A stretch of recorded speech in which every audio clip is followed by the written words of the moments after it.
Ok, bienvenue dans cette vidéo, c'est encore ici d'autres frères, j'espère que vous allez bien. Ça faisait longtemps, hein? Mais bon, je vais répondre à la question d'un étudiant qui m'a posé la question, à savoir, peut-on octroyer un visa d'études si la date de première session de l'examen d'admission est passée? Voilà, je recommence et je paraphrase, je résume. Est-ce que c'est possible, si vous faites la demande de visa et que vous allez faire un examen d'admission, un exemple, supposons que nous sommes le 15 juin et que tu as déjà fait ta demande de visa et les examens d'admission se déroulent le 15 juin. La question est de savoir, passé cette date du 15 juin, date à laquelle l'examen est, on compose cet examen d'admission.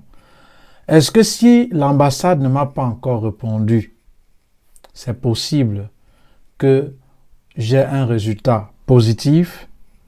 Voilà, ça, c'est la question de ce monsieur qui m'a posé. Je pense j'ai essayé un peu de visiter d'autres groupes.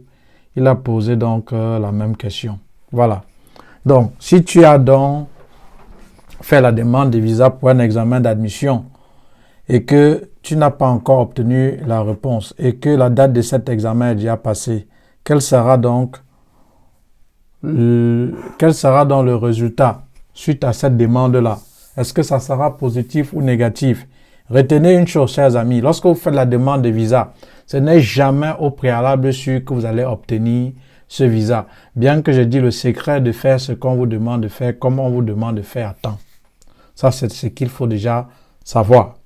Alors, donc, lorsque vous faites la demande, il y a deux réponses. Soit ça va être favorable, on va vous octroyer le visa, ou ça sera défavorable, on ne va pas vous octroyer le visa.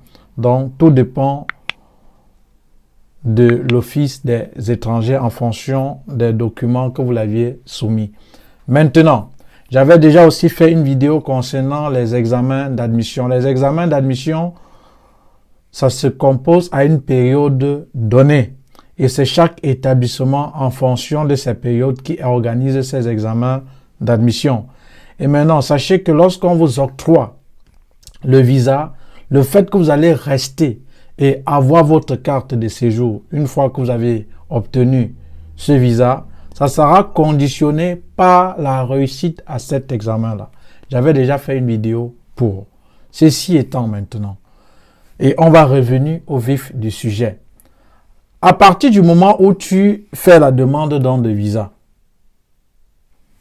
je vais prendre un étudiant qui va peut-être faire un examen d'admission peut-être le 15 août. Et entre-temps, il a déjà fait la demande de visa pour aller composer cet examen d'admission qui est généralement en juillet-août. Alors, il a donc introduit sa demande de visa. Il se pose la question à savoir que voilà déjà le 15 août. Nous sommes peut-être déjà même le 14 août. On ne m'a pas répondu. Le 15 août même, qui est le jour de l'examen d'admission, on n'a pas répondu. Maintenant, est-ce que je peux faire des neuvaines? Est-ce que je peux prier? Est-ce que je peux jeûner? Est-ce que je peux appeler le Saint-Esprit? De fait que l'ambassade m'appelle et on m'octroie le visa. Cher ami, non.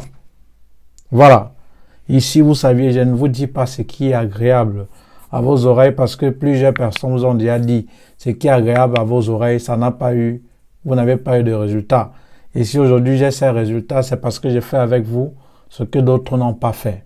Alors, il faut savoir, et en conclusion de manière simple, à partir du moment où vous allez faire un examen d'admission, lorsque la date de cet examen d'admission est passée, même si on ne vous a pas encore répondu concernant votre demande de visa, sachez d'office que c'est négatif. Point final. Je recommence encore. Vous n'avez pas bien compris. Parce que quand on vous dit la vérité, vous dites que pardon, que quoi monsieur, je n'ai pas bien compris. Tu dois comprendre. Je dis ceci.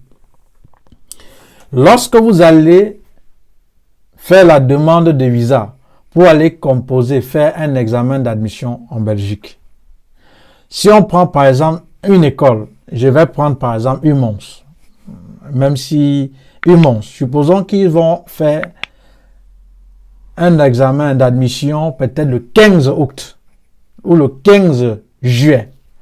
Alors, il faut que avant le 15 juillet, tu sois déjà sur le territoire pour te permettre de te préparer afin de passer et de composer cet examen-là. Par contre, si avant ou le 15 juin, tu n'as pas déjà obtenu le visa, jeûne, prie, appelle le Saint-Esprit comme tu veux.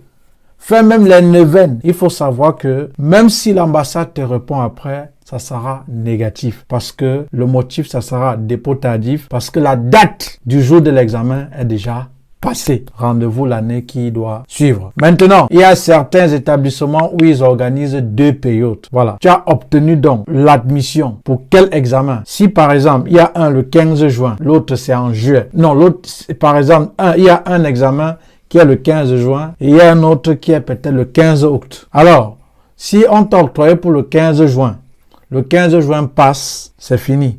Par contre, si tu as eu la possibilité de faire ces 2 examens d'admission et on t'octroie le visa après le 15 juin, ça peut être négatif ou positif dans la mesure où le 15 août n'est pas encore arrivé. Donc, tout dépend du jour de l'examen d'admission. Mais à retenir une fois que le jour de votre examen d'admission est passé, sachez que la réponse sera négative. Point final. Voilà. Donc, bon lundi et bon début de semaine à tous.